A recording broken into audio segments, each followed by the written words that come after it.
हेमराज जी आवाज जा रही है?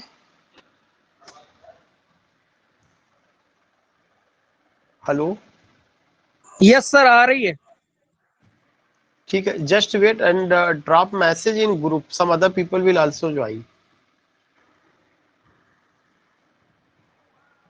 नाउ वी हैव डांसिंग जी, राघवेंद्र जी, हेमराज जी.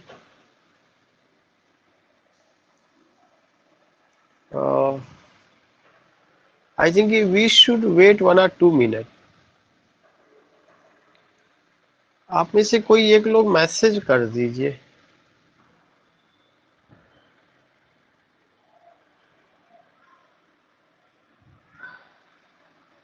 ब्रजेन जी,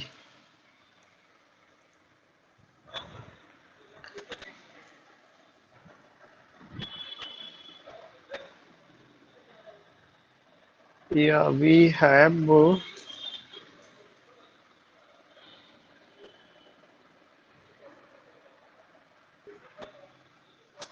sharing. Yeah, today what I have some important words on drama, some important words related to drama, especially it's a class of literary terms. चूंकि मैंने literary terms पढ़ाया था तो उससे मैंने बहुत सारे क्वेश्चंस तैयार किए हैं. कल हम लोगों ने ड्रामा से रिलेटेड टर्म्स को डिस्कस किया था. आज जो वर्ड है वो मिसलेनियस है, तो sharing with you PDF file.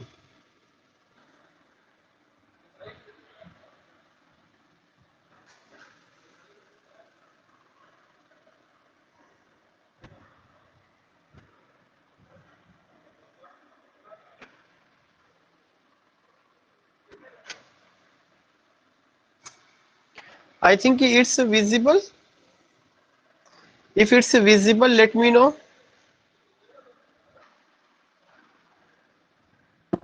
Yes sir, it is visible sir. Okay, okay. So you find here that there are some questions and these questions I will discuss. और कुछ questions मुझे भी थोड़ा सा डाउट है, जो डाउट वाला रहेगा मैं उस पर क्रॉस कर दूंगा, उसको उसका आंसर मैं आपको बाद में भेज दूंगा. ये चीजें होंगी. सबसे पहला क्वेश्चन है कि angry young man is a group of dramatist and novelist. इसमें सबसे पहली लाइन में क्वेश्चन है, सबसे पहला क्वेश्चन यही पूछा जाता है कि जो एंग्री यंग मैन है यह किसका ग्रुप था. तो एंग्री यंग मैन जो ग्रुप है यह ड्रामेटिस्ट का ग्रुप है और किसका ग्रुप है, नॉवलिस्ट का ग्रुप है. It was not a group of poet, it was not a group of short story writer. Angry young man was a group of dramatist and novelist. Question क्या पूछ रहा है, क्वेश्चन ये पूछ रहा है कि it's a group of dramatist and novelist. It emerged, यह कब इमर्ज हुआ, तो यह second world war, after second world war. The correct answer is Angry Young Man. It was a group of dramatists and novelists. It emerged, या किस जो है उसमें इमर्ज हुआ सेकेंड वर्ल्ड वॉर में. It emerge after second world war.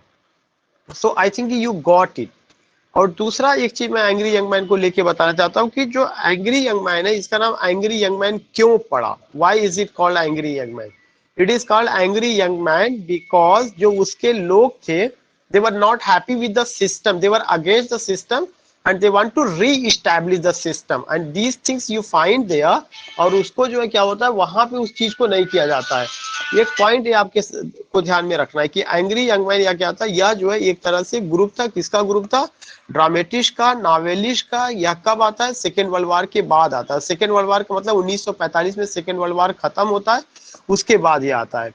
जो angry young man का जो ग्रुप था, they were not happy with the system, they were not happy with the you can say norms of the society. जो समाज का जीने का जो जो तरीका था वो तब, चाहे वो कल्चर को लेके हो, इंस्टीट्यूशंस को लेकर के हो, कानून रहा हो या सोशल रूल्स रहे हो, सोशल नॉर्म्स रहे हो, उससे वे सेटिस्फाइड नहीं थे. They were not satisfied, they revolted. This is why they are known as angry young man, उनको ये नाम दिया गया. इसका एक बड़ा जो वो कौन से राइटर का नाम, वो आपके वो थे क्या नाम है, जॉन ऑसबॉर्न. जॉन ऑसबॉर्न थे.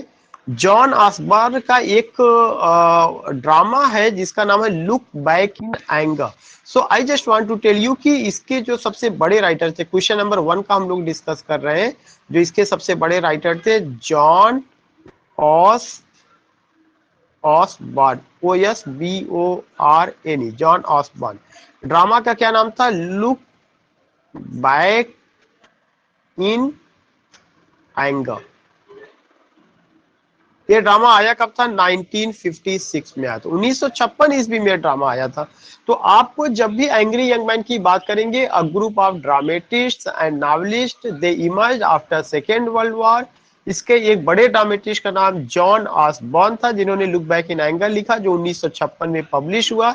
इस ग्रुप के जो ड्रामेटिस्ट थे, जो नॉवेलिस्ट थे, they were not satisfied with the system, they were not satisfied with the culture, they were not satisfied with the social norms, और ये सारी चीजें हम पाते हैं। तो एक क्वेश्चन मैंने आपका क्लियर किया कि दिस थिंग्स यू सी या दिस थिंग्स यू फाइंड, ये चीजें आपको नोट कर लीजिएगा, जो एक्स्ट्रा पॉइंट यहाँ पे आपको बताया जा रहा है। सेकेंड जो क्वेश्चन है वो ये है कि नाउ यू फाइंड कि पहला क्वेश्चन क्लियर हो गया। Second question, N error in chronology. अगर आप किसी चीज का क्रोनोलॉजी तैयार कर रहे हैं, कोई आप हिस्ट्री लिख रहे हैं और डेट वाइज अगर आप उसको लिख रहे हैं, अगर उसमें कोई गलती हो जाती है तो उसको किसके नाम से जाना जाता है?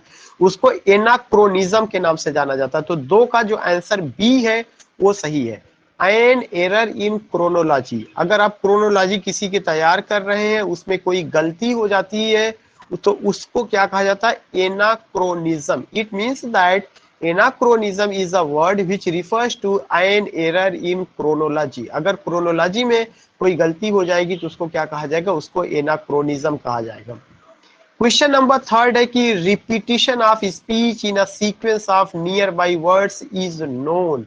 3 का डी, एलिट्रेशन। ये एलिट्रेशन का डिफिनीशन है, सभी लोग इसको जानते हैं। Most of the times I have delivered, whenever I have delivered lecture, you find this point.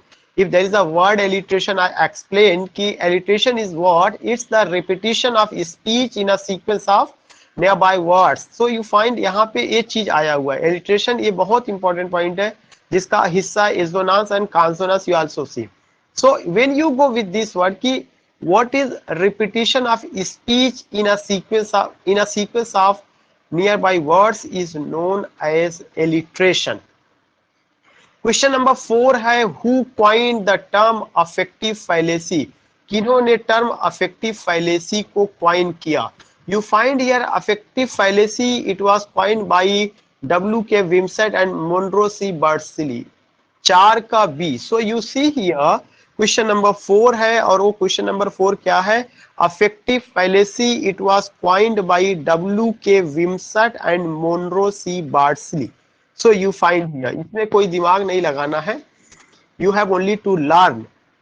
Question number 5 है, it is an error of evaluating a text by its emotional effects upon the reader.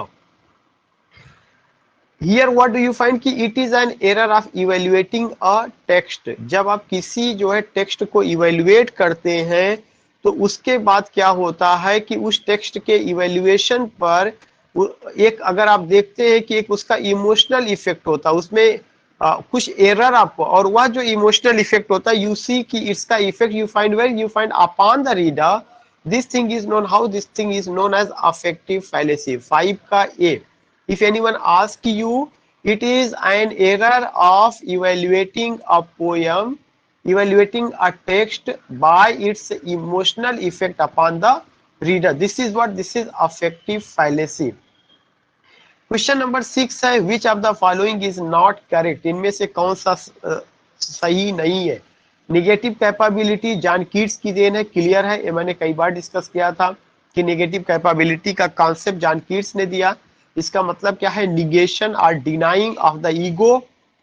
उसके बाद दूसरा point है touch stone method. Touch stone method का concept Matthew Arnold ने दिया है, सही है। विलिंग सस्पेंशन ऑफ डिसबिलीफ, इसका कॉन्सेप्ट एस.टी. कॉलरिज ने दिया है। जो लास्ट वाला है स्ट्रीम ऑफ कॉन्शसनेस टेक्निक, ये गलत है। इसका कॉन्सेप्ट हेनरी जेम्स ने नहीं दिया, बल्कि हेनरी जेम्स की जगह किसने दिया है? विलियम जेम्स ने दिया। Who gave this concept? William James, WILLIAM, William James. So you see या you find कि there is question number 6 में जो स्ट्रीम ऑफ कॉन्शसनेस टेक्निक है ये गलत है। इसका सही आंसर विलियम जेम्स है, मीन्स हेनरी जेम्स का कंट्रीब्यूशन नहीं है। I would like to tell you, whenever you find these type of words, whenever you find this type of, you can say ki who coined these words, you must know about the person who coined the term negative capability. It was coined by John Keys, touchstone method. It was coined by Matthew Arnold. Willing suspension of disbelief. It was coined by S.T. Coleridge. Stream of consciousness technique. It was coined by whom? It was coined by William James in his book Principles of Psychology in 1890, and which means unbroken flow of ideas. So I just want to tell you, whenever you go with these words, keep it. इसके पहले भी एक शब्द आ चुका है कि who coined the term affective fallacy. तो affective fallacy किसका रहा है? W.K. विम्सट एंड मोनरो सी बर्सली. एक दो क्वेश्चन टर्म के क्वाइनिंग को लेकर के आता है. ऐसे ही एक शब्द और आता है मेटाफिजिकल. जो टर्म है उसको किसने क्वाइन किया था? डॉक्टर सैमुअल जॉनसन ने. मेटाफिजिक्स शब्द को क्वाइन डॉक्टर सैमुअल जॉनसन ने किया. मेटाफिजिक्स शब्द को जो है आप कह सकते हैं कि इंट्रोड्यूस जॉन ड्राइडन ने किया. ऐसे ही आपका शब्द आता है थिएटर ऑफ एब्जर्ड. किसने क्वाइन किया? मार्टिन एस्लिन ने क्वाइन किया है. So there are some words, और उनको क्वाइन करने वाले कुछ लोग रहे. तो you have to prepare a list. And in my book, An Imral Guide to English Literature, you find in the last pages of the book such words you find कि कौन से वर्ड किन्होंने क्वाइन किए हुए हैं, ये चीजें आप वहां देखेंगे. क्वेश्चन नंबर 7 है which of the following is not the work of T S. Eliot. इनमें से कौन सा वर्क टी.एस. एलियट का नहीं है?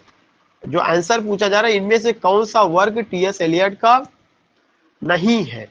तो एक तो आ रहा है कि tradition and the individual talent. ये टी.एस. एलियट का वर्क है. Tradition and the individual talent जो था 1917 में पब्लिश हुआ था. कब पब्लिश हुआ था? 1917 में. इसमें टी.एस. एलियट ने इम्पर्सनल थियरी को दिया हुआ था. Hamlet and his problem, sorry, B है मेटाफिजिकल पोएट्स. ये जो है टी.एस. एलियट का वर्क है. ये कब पब्लिश हुआ था? 1921 में पब्लिश हुआ था. ये भी टी.एस. एलियट का वर्क है. Hamlet and his problem T S. Eliot का वर्क है, जिसमें वो कहते हैं कि Hamlet is an artistic failure और ऑब्जेक्टिव को रिलेटिव का कॉन्सेप्ट उन्होंने देते हैं. ये जो है कब पब्लिश हुआ था? 1919 में पब्लिश हुआ था. सैक्रेड वुड जो है कलेक्शन ऑफ क्रिटिकल एसे है. सैक्रेड वुड कब पब्लिश हुआ था? 1920 में पब्लिश हुआ था. तो आई जस्ट टोल्ड यू, ये जितना भी चीजें रही है चारों ABCD 7 का, ये सब जो है टी.एस. एलियट का वर्क है. Tradition and the individual talent उनका क्रिटिकल एसे है, 1917 में पब्लिश हुआ. मेटाफिजिकल पोएट्स उनका क्रिटिकल एसे है, 1921 में पब्लिश हुआ. हैमलेट एंड हिज प्रॉब्लम उनका क्रिटिकल एसे है, 1919 में पब्लिश हुआ. सैक्रेड वुड उनका कलेक्शन ऑफ क्रिटिकल एसे है, 1920 में पब्लिश हुआ. Use of poetry and use of criticism, ये भी उनका बहुत इंपॉर्टेंट वर्क है, पूरा क्रिटिकल वर्क है. इसका डेट मैं मिस कर रहा हूं, मुझे पता नहीं, इसलिए मैं इसको यहाँ पे लिखूंगा नहीं, आप देख लीजिएगा. प्रैक्टिकल क्रिटिसिज्म जो ई है, ये टी.एस. एलियट का वर्क नहीं है. Practical criticism is the work of हुम आई.ए. रिचर्ड्स का वर्क है. Practical criticism IA. रिचर्ड्स का वर्क है, जो 1924 में पब्लिश होता है, 1924 में. ये जो है टी.एस. एलियट का वर्क नहीं है. So in this way you can just understand और सी की हाउ यू फाइंड. और इतना इंपॉर्टेंट सेक्शन ये चल रहा है यहाँ पर कि यू कैन जस्ट अंडरस्टैंड की वर्क, उसका चीज को समझना, then you find how you can explain. तो you find here what you find की डिसोसिएशन ऑफ सेंसिबिलिटी पे मैंने अभी मार्क लगा दिया है. तो क्वेश्चन नंबर 7 में use of poetry, use of criticism उनका वर्क है. प्रैक्टिकल क्रिटिसिज्म उनका वर्क नहीं है. इट्स द वर्क ऑफ हुम? Practical criticism is the work of I.A. Richards. I.A. Richards, R-I-C-H-A-R-D-S, I.A. Richards. These are the things which you see. Now, here you find what? Here you find some other important things. यहाँ पे कुछ और भी चीजें नजर आती है. Question number 8 है which of the following is not correct about T S. Eliot. इनमें से कौन सा एक चीज टी.एस. एलियट के बारे में सही नहीं है? Hamlet is an artistic failure, ये सही है, ये टी.एस. एलियट का स्टेटमेंट है, ये सही है. Impersonal theory T.S.. एलियट का थियरी है, ये भी सही है. ऑब्जेक्टिव को रिलेटिव टी.एस. एलियट ने जो है उसमें दिया था हैमलेट एंड हिज प्रॉब्लम में, ये भी उन्हीं का कॉन्सेप्ट है. Dissociation of sensibility T S. Eliot ने दिया था मेटाफिजिकल पोइट्री में, ये भी उन्हीं का कॉन्सेप्ट है. Concept of imagination and fancy ये टी.एस. एलियट का नहीं है. Concept of imagination and fancy, ये जो है यश टी कॉलेज का कॉन्सेप्ट है, S dot T dot Coleridge. S T Coleridge ने अपनी किताब Biographia Literaria which came in 1817, he mentions that imagination means what? It dissolves, diffuses and dissipates. Fancy means fixities and definities. So you find that कि जो concept of imagination है, concept of imagination is not the work of whom, it's not the concept of T.S. Eliot, it's the concept of S. T. Coleridge, Samuel Taylor Coleridge. तो ये point हमें ध्यान में रखना होगा। बाकी यहाँ पे मैं और कुछ आपको बता दूं, जो एक क्वेश्चन है कि which of the following is not correct about T.S. Eliot, जिसमें Hamlet is an artistic failure, यह T.S. Eliot का स्टेटमेंट है जो उन्होंने अपने critical essay Hamlet and his problem में दिया, जिसका जिक्र ऊपर किया गया है, जो 1919 में पब्लिश हुआ था। इम्पर्सनल थियरी उन्होंने tradition and the individual talent अपने क्रिटिकल एसे में दिया, जो 1917 में पब्लिश हुआ था। उसके बाद ऑब्जेक्टिव को रिलेटिव उन्होंने किसमें दिया हुआ था? ऑब्जेक्टिव को रिलेटिव का कॉन्सेप्ट उन्होंने हैमलेट एंड हिज प्रॉब्लम में दिया था, जो 1919 में आया था। डिसोसिएशन ऑफ सेंसिबिलिटी का कॉन्सेप्ट उन्होंने जो दिया हुआ है वो मेटाफिजिकल पोएट्स में दिया हुआ है, जो 1921 में पब्लिश होता है। इमेजिनेशन और फैंसी का कॉन्सेप्ट एस टी कॉलेज ने दिया था। कब दिया था? 1917 में, अपनी किताब बायोग्राफिया लिटरेरिया में दिया था। तो यू फाइंड यहाँ पर क्या देखते हैं आप? ये देखते हैं कि उसका जो कॉन्सेप्ट है इमेजिनेशन और फैंसी का, इसका कॉन्सेप्ट किसने दिया था? एस टी कॉलेज ने दिया था। किसमें दिया था? 1817 ईस्वी में। उनकी एक किताब आती है 1817 में, किताब का नाम है Biographia Literaria, LITERARI, Biographia Literaria में उन्होंने दिया हुआ है। So you find this thing कि क्या क्या चीजें रही है। I just want to know कि are you getting my voice? कोई दिक्कत तो नहीं हो रही किसी को? 1 or 2 person can respond me? No, sir, it's clear. Okay. Now you find question number 9. Which of the following is not true? Which of the following is not true? इनमें से कौन सा ट्रू नहीं है? इम्पर्सनल थियरी किसका हिस्सा? Tradition and the individual talent का बिल्कुल सही है। ऑब्जेक्टिव को relative Hamlet and his problem में आया हुआ है, अभी मैंने इसको एक्सप्लेन किया था।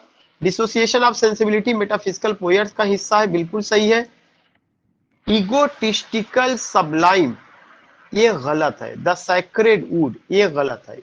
Egotistical Sublime, it's the work of whom? It's the work of John Keats. ये जॉन कीट्स का है, जो उन्होंने अपने एक लेटर में दिया है। तो जो आपका 9 का डी है, 9 का डी, ये गलत है। ऊपर वाला मतलब ये तो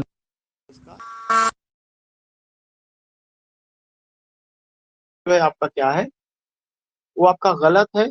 और यहाँ पे जो होना चाहिए वो क्या होना चाहिए था? यू फाइंड यहाँ तो आएगा ये इगोटिस्टिकल सबलाइम किसका कॉन्सेप्ट है? It's the concept of John Keats.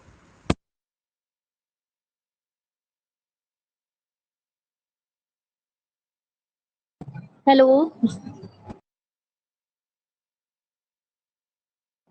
Sir, की वॉइस आ रही है किसी को?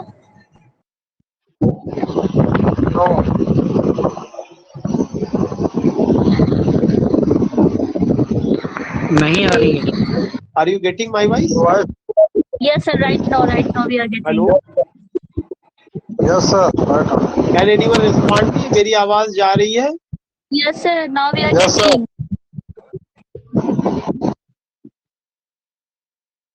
या आवाज मेरी जा रही है? Yes, sir. Yes, sir.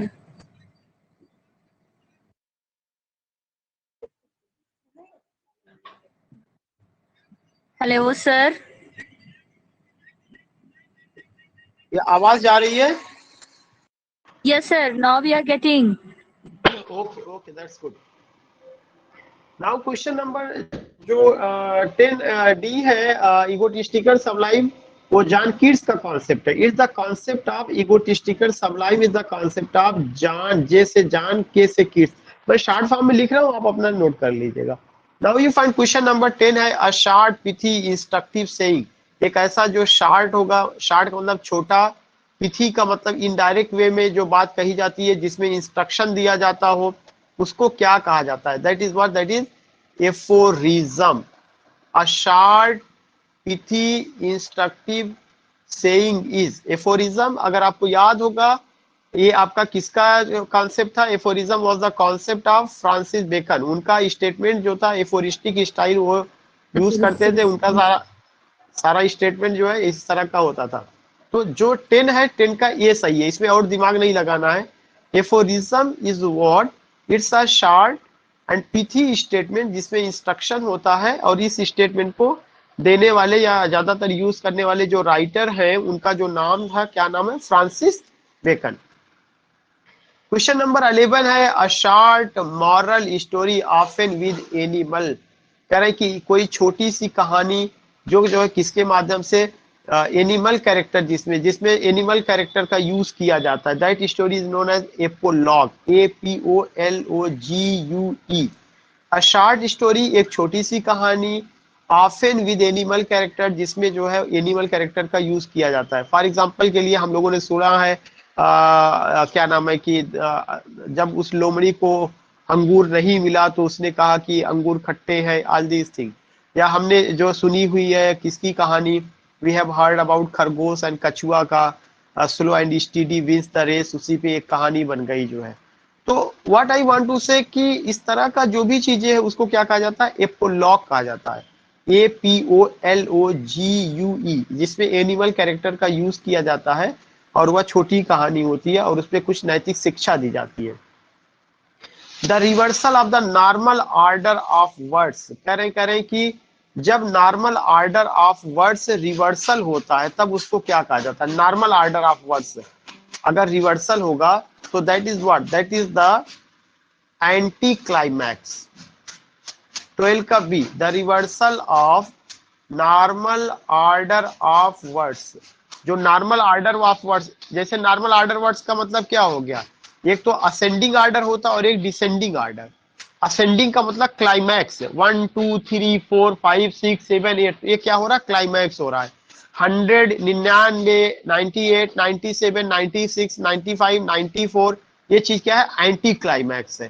तो जो नॉर्मल ऑर्डर होता है, जब वो जो है उल्टा चलता है, एंटी होता है, अपोजिट वे में चलता है, क्लाइमैक्स से नीचे की ओर आता है, तब उस चीज को हम क्या कहते हैं? That is anti climax, the reversal of the normal order of words. Question number 13 है, unstressed syllable is followed by. जो अनस्ट्रेस्ड सिलेबल वो किसके द्वारा फॉलो किया जाता है? Unstressed syllable is followed by stressed one, उसको क्या कहा जाता है? कल अभी मैंने कम से कम 10 बार बताया था, अब ये क्वेश्चन आप बताएंगे। सर आयम्ब। आयाम्बिक, यस। कल मैंने आपको बताया था कि जो आयाम्बिक मीटर है, या कौन सा मीटर होता है? आयाम्बिक मीटर इज अ मीटर जिसमें unstressed syllable is followed by stressed one. Question number 14 है, who gave the concept of round and flat character. Round और फ्लैट कैरेक्टर का कॉन्सेप्ट E.M. फास्टर ने दिया था अपनी किताब अ पैसेज टू इंडिया में। कौन सी में दिया था? अ पैसेज, सॉरी गलत है, not a passage to India, it was given in aspects of the novel. किसमें उन्होंने दिया हुआ था? राउंड और फ्लैट कैरेक्टर का कॉन्सेप्ट ही gave in aspects of the novel. किताब कब आई है? 1927 में आई हुई है। ये आप नोट कर लिए, मैं इसे इरेज कर दे रहा हूं।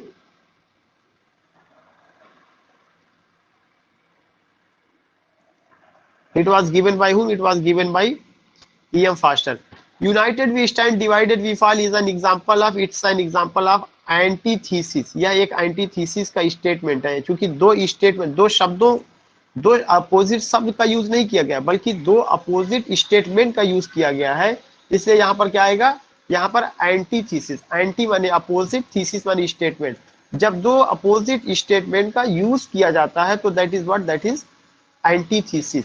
और ऑक्सीमोरॉन में क्या होता है? ऑक्सीमोरॉन में अपोजिट स्टेटमेंट नहीं होता, अपोजिट वर्ड होता है। जैसे लाइफ इज बिटर स्वीट, जीवन खट्टा मीठा है, तो बिटर खट्टा, स्वीट मीठा, ये जो वर्ड हो गया, ये दो अपोजिट वर्ड होता है। अपोजिट वर्ड आएगा ऑक्सीमोरॉन होगा, अपोजिट स्टेटमेंट आएगा एंटीथीसिस होगा। What is anonym? एनोनिम क्या है? सूडोनिम को, सूडोनिम को जो है एनोनिम कहा जाता है। एनोनिम का दूसरा नाम सूडोनिम है। 16 का ये सही है। he lost his wife, daughter, sons and watchman। ये किसका एग्जाम्पल है? एंटी क्लाइमैक्स का। क्यों एंटी क्लाइमैक्स का एग्जाम्पल है? क्योंकि क्लाइमैक्स से नीचे की ओर आ रहा है। पहले वाइफ, उसके बाद डॉटर, फिर उसके बाद सन, फिर वॉचमैन। अगर यही होता कि he lost his watchman, sons, daughter and wife, तब क्या हो जाता? तब क्लाइमैक्स हो जाता। क्लाइमैक्स में इस पे चढ़ रहा, तो it's what, it's an example of anti climax. Question number 18 है व्हाट इज आर्केइज्म। बहुत ही इंपॉर्टेंट क्वेश्चन है।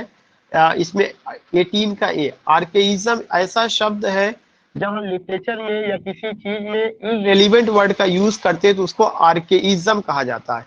आर्केइज्म एक ऐसा वर्ड है, मतलब एक वो होता है if you use irrelevant words का यूज करते हैं, आउटडेटेड वर्ड्स का यूज करते हैं, तो उसको लिटरेचर में आर्केइज्म कहा जाता है। फॉर एग्जाम्पल, पहले कैंडल को टेपर कहा जाता था। कैंडल को क्या कहा जाता था? Taper, TAPER। लेकिन अब हम उसकी जगह किसका वर्ड यूज करते हैं?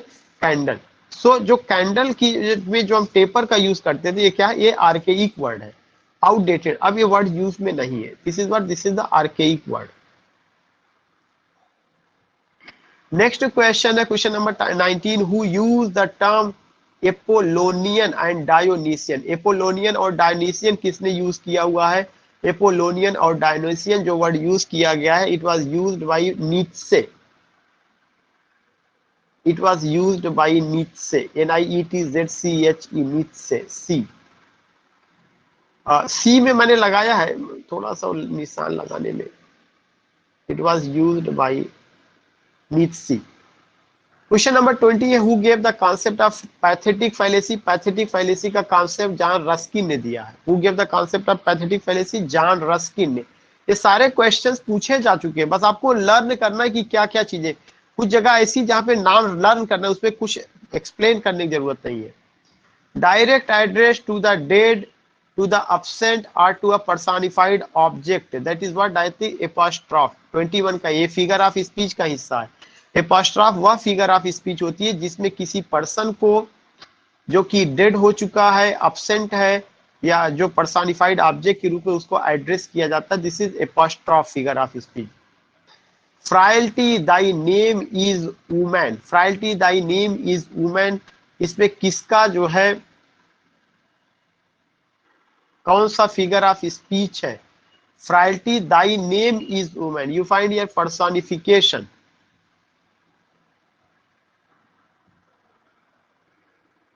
Milton thou should be living at this hour. 23 का A, you find your figure of speech apostrophe. जो 23 का ए है, ये जो है विलियम वर्ड्सवर्थ का सोनेट था, Milton or London 1802। Milton or London 1802। आवाज मेरी जा रही सबको? Yes, sir. Sir okay. So I was telling you कि मिल्टन आर लंदन 1802 ये जो है सोनेट रहा। किसका सोनेट रहा है? ये सोनेट था विलियम वर्ड्सवर्थ का। और विलियम वर्ड्सवर्थ ने मिल्टन को एड्रेस किया हुआ है। तो ऊपर जो मैंने एपोस्ट्रॉफ का डिफिनीशन बताया था, उसमें मैंने यही बताया था, किसी भी डेड, तो मिल्टन क्या हो चुके हैं? मर चुके हैं या absent है, उनको एड्रेस करते हुए कि मिल्टन तुम्हें इस समय जीवित होना चाहिए था। तो ये किसका एग्जाम्पल है? एपोस्ट्रॉफ का। तो 23 का ए, who use the term million windows for the novel। बहुत इंपॉर्टेंट है कि मिलियन विंडोज शब्द, मिलियन का मतलब है कि कई लाख, 10 लाख, 1 मिलियन में। विंडोज मतलब खिड़कियां, की एक नावल में 10 लाख खिड़कियां होती है। इसका मतलब क्या है कि नावल में कोई भी सब्जेक्ट मैटर किसी भी लेवल पे जाके एक्सप्रेस किया जा सकता है। ये कॉन्सेप्ट किसने दिया है? ये जो कॉन्सेप्ट है, it was given by Henry James.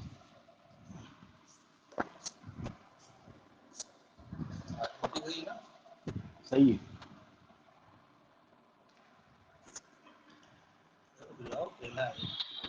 it was given by Henry James। A repetition of a word or phrase as the beginning of successive classes। A repetition of a word or phrase as the beginning of a successive classes. This is what? This is anaphora. 25 का A, anaphora, repetition of a word. करें कि जब किसी word का या phrase का repetition होता है beginning of the successive classes, आने शुरू में ही जो है, तो उसको क्या कहा जाता है? एनाफोरा कहा जाता है। मोनोडी इज द पार्ट ऑफ, ये आप बताएंगे, ये बहुत बहुत ही जो है इंपॉर्टेंट पॉइंट है। मोनोडी किसका? अभी मैंने डिस्कस किया था। LG sir. बहुत अच्छा है। मोनोडी जो है एलजी का। और एलजी का टाइप बताइए, क्या क्या बताए थे? दर्ज होता है सर। दर्ज होता है, और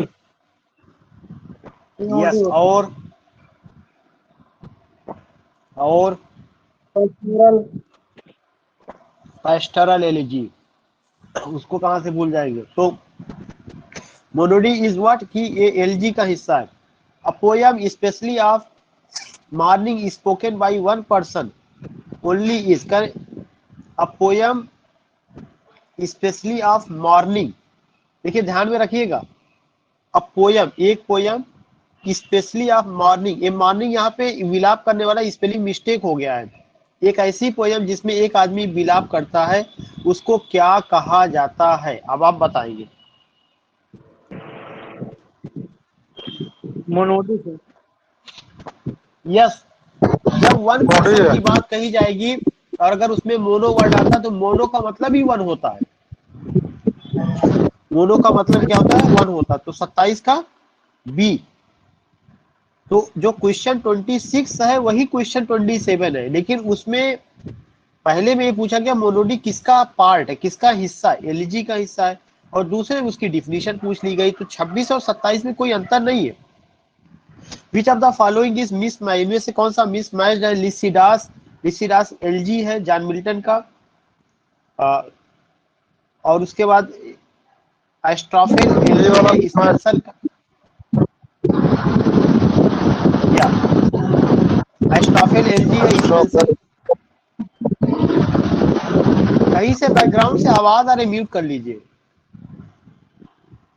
एस्ट्रोफेल एलजी है स्पेंसर का। ब्रेक ब्रेक ब्रेक एलजी है टेनिसन का। को कैप्टन माई कैप्टन एलजी है वाल्ट विटमैन का। In the memory of W B Yeats, ये जो है एलजी है डब्ल्यू एच ऑर्डन का। Elegy written in a country churchyard, elegy है टॉमस ग्रे का। एडोनाइस एलजी है जॉन कीट्स का। अब आप बताइए गलत कहां पर है? PB Shelley sir, PB Shelley. Yes,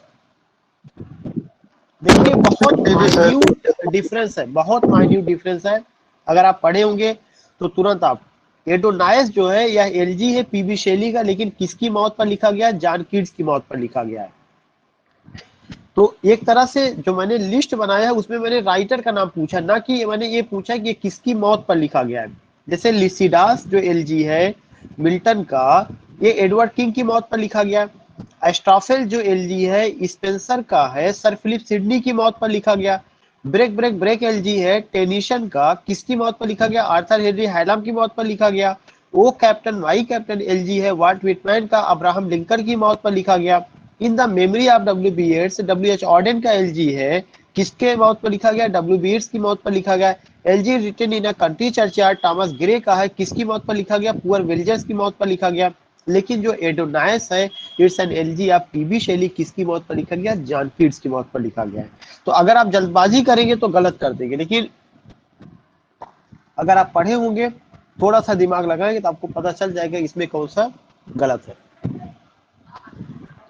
सबको क्लियर हो रहा है? किसी को कोई प्रॉब्लम तो नहीं है? No sir.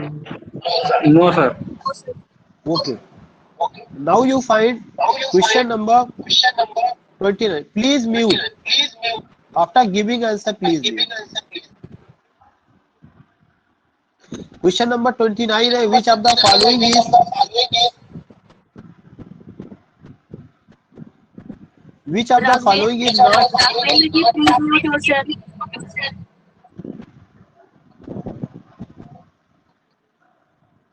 सर म्यूट नहीं हो रहा। 1 minute, 1 minute. I have muted everyone. So you find question number 29। Question number जो 29 है एस्ट्रोफिल, अभी जो 28 है वो 29 दोनों लगभग एक दूसरे से मिल रहा है, बस उसमें जो है राइटर का नाम पूछा गया था कि ये एलजी किसकी है, 29 में ये पूछा जा रहा है कि ये किसकी मौत पर लिखा गया है। तो जो 28 था, 28 का जो है एलजी एडोनाइस जो है आपको मैंने बताया कि ये किसका है, पीबी शेली का, यस से शेली, यस यस, ये आप नोट कर लीजिएगा। 29 में एस्ट्रोफिल किसका एलजी है, सिडनी का एलजी है, सॉरी सिडनी की मौत पर है, सही है। लिसिडास जॉन मिल्टन का एलजी एडवर्ड किंग की मौत पर है, सही है। Break break break Arthur Henry Hallam का है, उनकी मौत पर है। टेनिसन ने लिखा है एडोनाइस जॉन कीट्स की मौत पर है, पीबी शेली ने लिखा O captain my captain Walt Whitman. देखिए वही चीज उल्टा कर दिया गया है, वाल्ट विटमैन ने इसको लिखा है लेकिन किसकी डेथ पर है, अब्राहम लिंकन की डेथ पर। इसका मतलब कि जो ई है ये आपको सही करना पड़ेगा। तो होता क्या है, जब ऐसे क्वेश्चन बनेंगे और आप जो है जल्दबाजी करेंगे या कॉन्फिडेंस में बहुत ज्यादा करने की कोशिश करेंगे तो आपको तो ये आएगा O captain my captain Walt Whitman ने लिखा, और आप सोचेंगे अरे ये तो सही है, फिर कहीं दूसरी जगह जाके कर। इसलिए क्वेश्चंस को सावधानी से, आते हुए क्वेश्चन जो थोड़ा कंफ्यूज करे वो सावधानी से 2-3 बार पढ़ करके तभी आप लगाइए। फिर है to believe in unbelievable things. अगर हम विश्वास करते हैं जो अनबिलीवेबल है उसको क्या कहा जाता है, to believe in unbelievable things ये पैंथिज्म है, सॉरी मिस्टिसिज्म, मिस्टिसिज्म वर्ड्सवर्थ का कॉन्सेप्ट है मिस्टिसिज्म। पैंथिज्म है कि गॉड इज ऑब्जेक्ट और ऑब्जेक्ट इज गॉड, कि ईश्वर कण कण में विराजमान है, यह चीज क्या कहा जाता है, pantheism.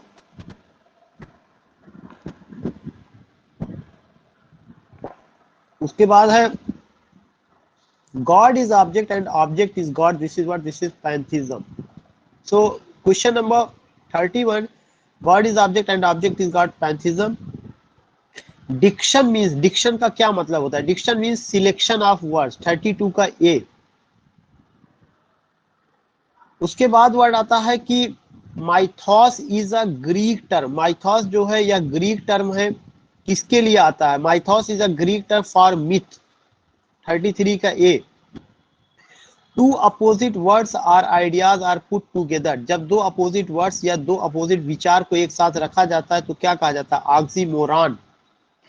And all its acting joys are now no more. अब आप इसका खुद बताएंगे, अभी मैंने डिफिनीशन बताया, आप दिमाग लगाइए। Sir oxymoron. यस, ऑक्सीमोरॉन क्यों, एक का मतलब होता है दर्द, जॉय का मतलब खुशियां, अपोजिट वर्ड का यूज किया गया है ना, अपने आप this is oxymoron.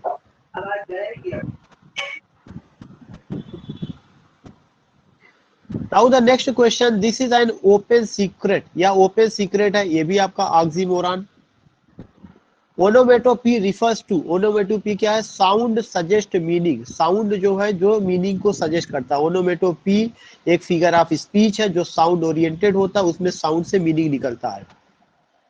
The curfew tolls the knell of a parting day.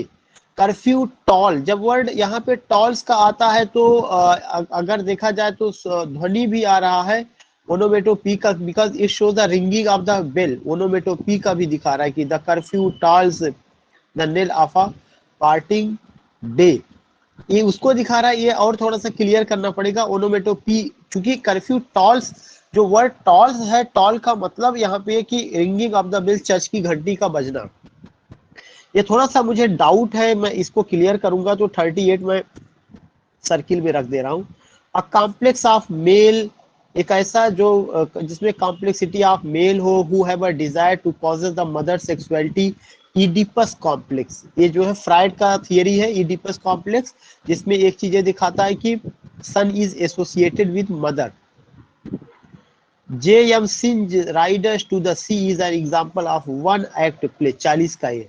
So in this way I have done and today you got 40 questions, और जल्दी मैंने कराया, बहुत वो नहीं, क्योंकि आज वाले में बहुत एक्सप्लेन नहीं करना था, जहां जरूरत थी I have explained. Now I feel regret that I gave you time at 9 p.m. because there was some hurdle or hindrance. This is why I could not attend, I could not come on time. But now come से कम ये था कि भलबी से Sunday था, लेकिन आपने एक अच्छा काम कर लिया, कि यू हैव डन 40 क्वेश्चन, तो ये बहुत इंपॉर्टेंट रहा था। और it's my humble request to all of you कि अभी जब आप जाइएगा तो जरा सा भी टाइम का वेस्ट ना करिएगा। इधर इन मॉर्निंग या सोने से पहले जो आपके पास शीट है, एक नज़र 10 या 15 मिनट लगेगा, वीडियो नहीं सुनना है, 10 से 15 मिनट एक बार नज़र डाल करके वो कर लीजिएगा। और जो क्वेश्चन मुझे डाउट है उसको जो है आप क्या करिएगा, वो कर लीजिएगा, या अभी मैं उसको क्लियर करके तुरंत ग्रुप में डाल दे रहा हूँ। तो कल की शीट क्लियर हो गई और आज की सीट क्लियर हो गई। कल जो है 10 या 15 क्वेश्चन था, आज 40 क्वेश्चन था, तो नाउ यू गॉट 50 क्वेश्चन। कुछ और शीट्स है जो पहले मैं डिस्कस कर रहा था, उसमें हिस्ट्री ऑफ इंग्लिश लिटरेचर पे था 50-60, उसके में मैंने डिस्कस किया था। अभी 40-50 और रह गया है, वो जो है कल मैं डिस्कस उस पर करूँगा।